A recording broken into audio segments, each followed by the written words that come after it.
Happy Valentine's Day, everyone! I've got a great three-dimensional cookie project for you today. I suppose that's no surprise. I love three-dimensional cookies. For Valentine's Day, most of you are probably accustomed to the classic heart cookie or the classic rose cookie, but instead we're doing a cookie quiver. By that I mean that thing that you put arrows in. So it is going to be covered with SugarVeil, piped, and also stamped with food coloring. In addition to that, at the very end, I'll be showing you how to put together some cookie arrows that we can stuff into the quiver. If you don't want to make the arrows, you can of course stuff it with Valentine's candy as an extra surprise. So let's talk about the cookies and other elements needed for this project. For the quiver itself, it's basically a 3-cookie project, so it's not that complicated. I've got 2 cylinders that are about half cylinders that are about 7 inches long. I'm going to show you how to make those because they're a little bit of a tricky component. And then simply a 1.5 to 2 inch fluted circle that's going to form the base of the quiver. Now for the arrow itself, I've used some embossed cookie pieces. So I've got 2 tail pieces for the arrows and 2 smaller triangle pieces for the top of the arrows. They're going to be further embellished with a few things. Wafer paper bows with some fondant buttons, and I'll be showing you how to make these. And lastly, some royal icing transfers. So I've got this rolled out about 1/8 of an inch thick, and I needed about 7 inches long for this particular piece. You can cut them really any size, but 7 inches seemed to work well for me. So I'm just cutting one straight edge. They need to be about 2.5 inches to go halfway around my cylinder. You want to make sure your surface is well floured, because if it sticks to it when you try to lift it up on the cylinder, you are going to get a stretched out piece or possibly crack it. I do want to move this closer to me so it's an easier lift, and then just gently drape it over halfway and fit it around. And if you've got any cracks in them, they're not going to really show, this little one, because we're going to be covering it with SugarVeil later, edible cake lace. Just prop it. I've got it propped on 2 silicone molds on the back of my cookie sheet, and I'll go directly in the oven and bake at 375 for its normal baking time. When it comes out of the oven, I pick it up with a mitt and just gently loosen the underside with my paring knife and make sure that it's free rotating, and then let it cool completely on the tube and then slide it off once it's completely cool. So that's how to shape the tube. The base is just cut with a fluted round cutter, nothing special. Now for the arrow pieces, these are embossed cookies, but the upshot of it is to get these great impressions.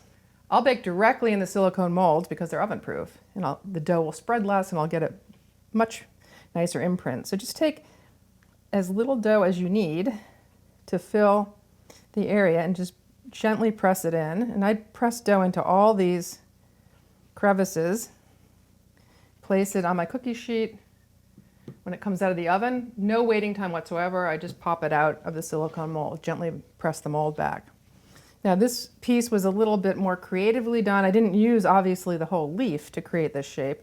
I just filled the end of it, and when it came out of the oven, when the dough was still warm, I cut that little V in it so it looks more like the bottom of the arrow. So just kind of press in. Again, you don't want to overflow the mold too much because then you might have more trimming to do when it comes out of the oven. So if you just get it packed into the edge of the mold, that's ideal. So I'm using very little dough here so they don't overflow. And that's certainly long enough. That would go into the oven. Once it was completely baked, just fold back the silicone like so, and it will pop out, and then you can trim it up. Okay, before we put the quiver body itself together, I wanted to show you how to make a few other embellishments that go on the arrows themselves, namely the little fondant buttons. I've got a whole nother video that talks about the transfers and the bows, so we'll skip that. And I also want to show you how to make these cute little personalized tags. You could personalize these with people's names, which is always, people always love that. But I'm a big fan of Valentine's puns, so I've got "You Make Me Quiver" stamped on this little tag that ties my arrows together, and I'm going to show you how I did that. So let's set those aside. Very, very simple. I've just tinted some fondant red, and I'm packing it into a silicone mold. This one I think I got from First Impressions. And again, you want to start with a nice ball without any creases facing into the mold so you don't get a big crease in your final product. and use less than you think you need so it doesn't overflow the back of the mold like this one is. I could get away with a little bit less. and then simply pat it down. You can accelerate the unmolding process by sticking this in the freezer for a couple of minutes, and then it'll pop right out. When the dough is soft, it takes a little more pressure to get it out, but it still looks nice. I've let these air dry overnight so they're a little bit harder and easier to handle, and that'll make it just easier to get them on the arrow later. When you're done with your fondant, you want to wrap it in plastic and contain it in a container so it doesn't dry out. I'm just putting it back in the original storage container and getting out some white that we're going to use to make those tags. So just working my fondant a little bit so I can get it through my pasta machine. I'd love to roll with a pasta machine as opposed to a rolling pin for fondant, and I think I get a more even roll or uniform roll. And I'm starting it through on the number 1 setting on my pasta machine. This should normally be clamped down, but I'm kind of cheating things. I don't have too much rolling here to do today. Normally I wouldn't be skidding around on me that much. And then I'll ease it through to the number 2 setting. As I advance to higher numbers on the machine, the blades are getting closer and closer together, so I'm getting a finer and finer sheet of fondant through here. And this is exactly how I would do ribbons, and this is exactly how we're going to make the fondant pieces that are stamped and put on the quiver a little bit later. Now to stamp on it, sometimes I wait a little bit, maybe a minute or two, for this not to be tacky, because sometimes the food coloring will stick to it if it is. You can also dust it lightly with powdered sugar. And to stamp, I'm making use of the normal food coloring that I use to color my icings, my liquid gel food coloring, and I'm applying it to a stamp pad that already had some food coloring on it. I get these stamp pads without any food coloring, and then just putting a little bit down, getting it moist, and then blotting off a lot of that extra. You don't want too much on there. So you want to stamp your fondant first before you cut around it to make sure. Now I've got quite a lot of food coloring on there, so I'm not going to press as hard, and I'm not going to put as much coloring on it this second time, and see if I can get a little bit less in there. Yeah, that looks a little bit cleaner. I like that better. And you want to cut around it afterwards so you can center your letters in it nicely.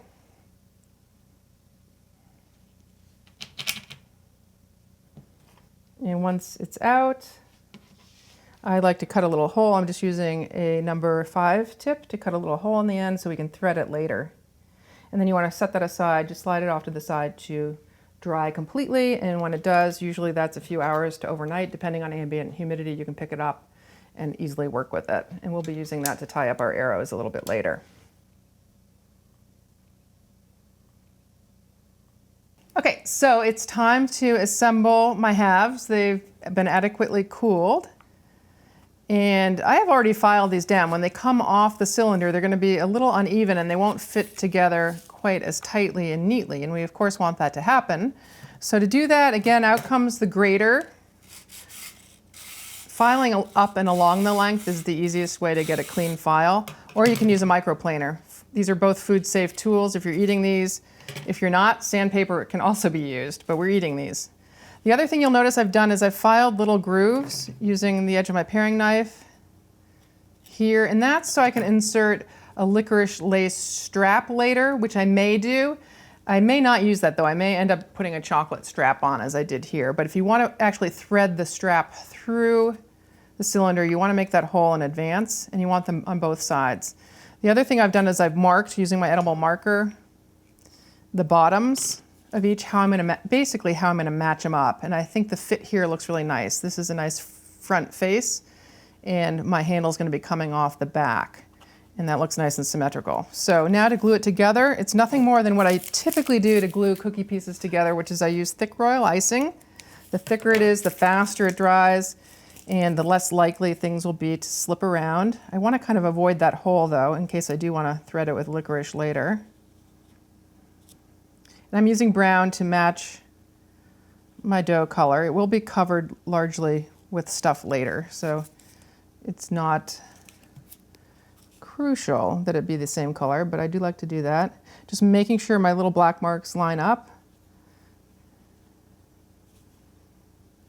So now to get this fine lattice in the middle of the quiver that you see here, I am going to not pipe that. You could, but it would take an awfully long time. So I'm going to take a shortcut, and I'm going to use edible lace, namely SugarVeil, and their new needlepoint mat to create the piece that's going to go over the top. Before I actually stick it down, I just want to do a little test and make sure I've got enough to go all the way around with this piece. And I should. Okay, so we'll use this smaller piece Just gonna get it closer to me. And to apply this, I simply stick it down with a little bit of corn syrup to the back side.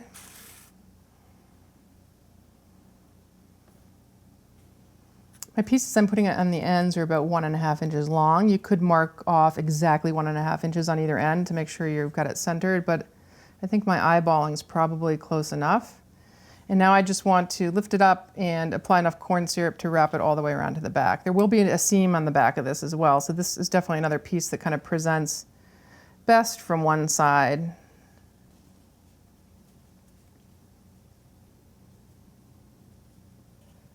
And I've got a little bit more than I need,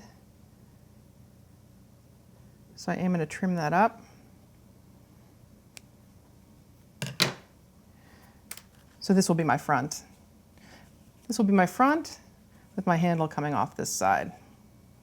Okay, so we're ready to put the end pieces on. I actually got a little bit of a head start on a piece earlier. I've got one of the scalloped and stamped end pieces on and dried, and I'm going to show you just how to put the other end on. At this point, I find it's easier to work with this standing straight up, so I've got a dowel rod stuck in a styrofoam, and I'm just going, and the reason that is because I use the styrofoam as a guide to make sure this end piece goes on straight. So I'm going to flip it over now, and we're going to do the other edge, and you'll see it'll be easy for me to wrap it up around the bottom. Here I'm working with a different type of stamp. This is a self-adhesive stamp that's mounted to an acrylic block. These are really cool because they allow you to see through them, and they guide more accurate placement of the stamp on your product. I really love them. And we're going to be using this thing. You could hand paint a pattern like this on fondant and apply it, but this makes the process that much easier. And you just want to make sure it's adequately inked all the way across, which I think it is. And I think I need at least 2 lengths of this to get it all the way around. And here's the beauty of the acrylic mount. I can see through it and make sure that the ends are overlapping a little bit so there won't be a gap there. That would be much harder to do with a wood-mounted stamp. At this point, what I want to do is create the scallops on the top. I have about a 3.5 inch cutter to make a gradual scallop, and I'm just going to cut in a little close to the top edge like so. So I get scallops that kind of follow the natural pattern here that I've stamped. And I definitely won't need all of this, but it's nice to have a little bit extra. So I'm just going to mark off that in a couple of areas, measuring off 1 3/4 inches in 2 spots so I can cut a nice straight line. Make sure my paring knife is clean or it'll leave a jagged cut. Just going to apply a little bit of corn syrup. Again, you don't need a ton, just a little bit to get it to stick. We'll start in the middle. And my seam, my back is here. This is going to be my front. So I'm trying to line up peaks. I've got a peak in this piece here, and I'm going to put the corresponding peak on the bottom directly underneath it. That'll just make it look that much more symmetrical. And once we've got, and I'm going to do the other side, once we've got the fondant kind of safely up on enough of the sides, I can get these other styrofoams out of the way. They're just sort of temporary support so it doesn't stretch and break. So our seam is here, so I'm going to cut the fondant here so all my seams line up. And you can either paint the fondant directly or the cylinder. So I'm going to take my small scissors, cut. And you want to just make sure it's flush up against the sides. Again, I'm using the bottom of the cylinder to make sure that the fondant is actually going down straight. And I think I can cut right about here. And then just a little bit of corn syrup on this side, again, to close it off. And hopefully I can get these to meet. And now I just want to make sure it looks even all the way around, because however I leave it is how it's going to set. And if it's got bumps in it, it'll look bumpy when it's done. So if you know you want to thread something through the sides, like you're going to stick your licorice lace through there, you want to make sure that you've cleared a hole through the fondant as well. That's why I've kept the cylinder ends open as long as I have, because I can see the hole from the inside on the through the dough, and I'm just going to take my trussing needle and break through the fondant and create a little hole that will allow the cord to pass through if we choose to do that. So now I'm going to fill with SugarVeil. I'm piping with SugarVeil. You could fill these little holes with royal icing as well, but I like SugarVeil because it sets up nice and shiny and adds just a little extra gloss. Now I'm going to start by piping on the front and then working around to either side to make it symmetric, because I I have this seam in the back, so if it doesn't meet perfectly in the seam, that's no big deal, but I always want it to view well from the front.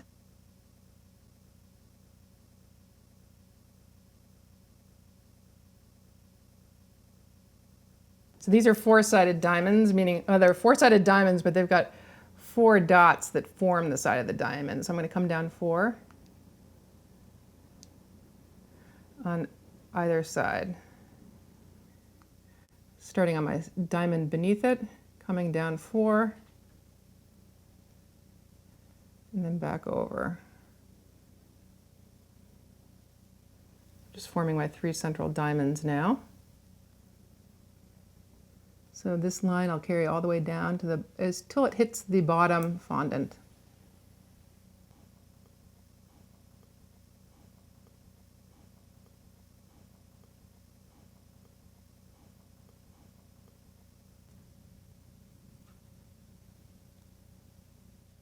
Okay, so you can see a pattern beginning to emerge. I'm going to fill in with pink here, in much the way I did with the red here, filling in a little central diamond. Again, this is SugarVeil in each of the primary white diamonds.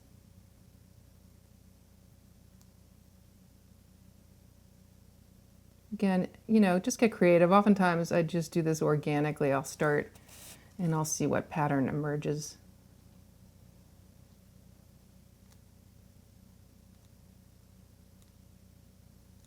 Okay, now that we've gotten the white and the pink down, I decided that I wanted a little more brown in here to just pick up the brown color at the top and the bottom. So I've got some brown SugarVeil in here. I'm just going to add a few little highlights in the center of my diamonds, ever so carefully. Now, I would normally give this about at least 30 minutes of drying time before I were to put the bottom on, just so that if I were to touch something, I wouldn't smear it, because this is now still very tacky. But I'm going to go ahead and we're going to put it back down on the 2 silicone mounts, and we're going to put the bottom on and also put on the modeling chocolate. You recall that round we had earlier? I decorated it up. I simply top coated it and put a little beaded border on it and an embossed cookie button, which I made very much the same way I made the arrow parts.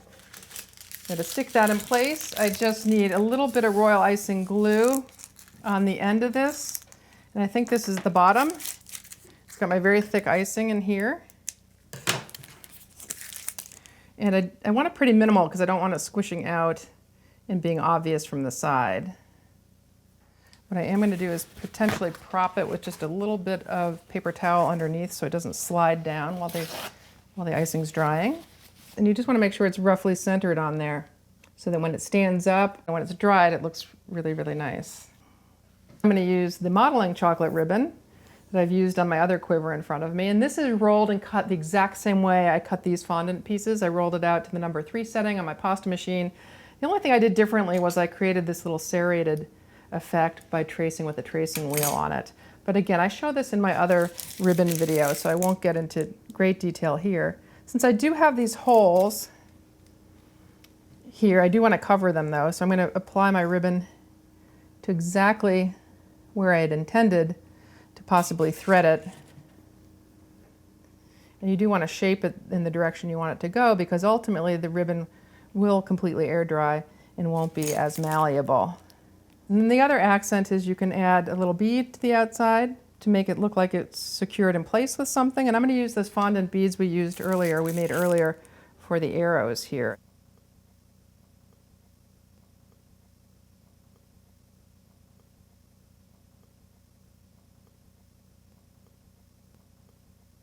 I'm going to make a cookie arrow. The cookie elements, the top and the bottom we made earlier, are obviously edible, but I am going to be putting them together with the straw that disguises a little wooden stick in between. I thought good arrow length was about 5.5 inches long, so I'm going to cut the straw down to that length.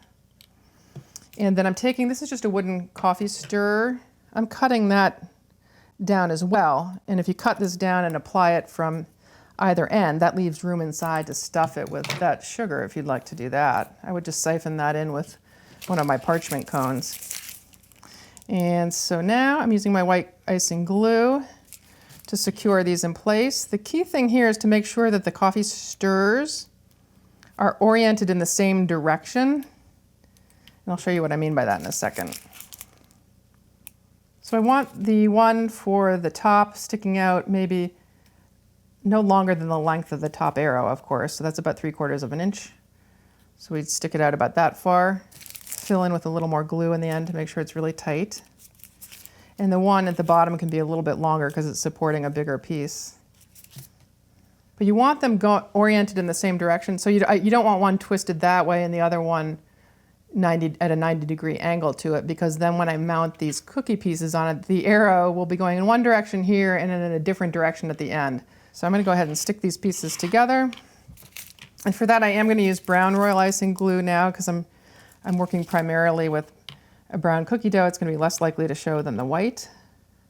So a little bit on the bottom of the stick and also on the top. This is just a sandwiching technique, really straightforward.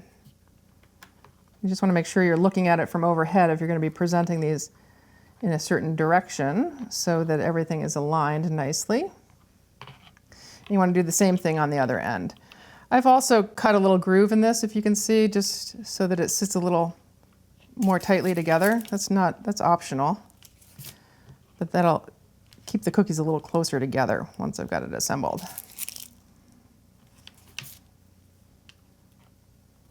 Now I want to decorate this a teeny bit, embellish it a little bit. I'm going to do a red one. So I'm going to bring over my royal icing transfers, stick maybe a little one here at the top.